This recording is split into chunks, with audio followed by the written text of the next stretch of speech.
يا جماعة اليمنيين جن عفاريت، ويا أهل اليمن موقف عمان تجاهكم سكرت جوها وبرها وبحرها علشان شنقل ومنقل ما يضربون من الأراضي العمانية.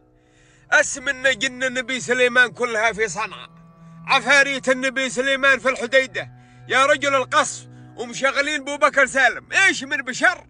لا، وبعد القصف شوف التظاهرة هذه اللي سووها المليونية في ميدان ال70 إيش كانوا يقولوا فيها؟ لله دركم.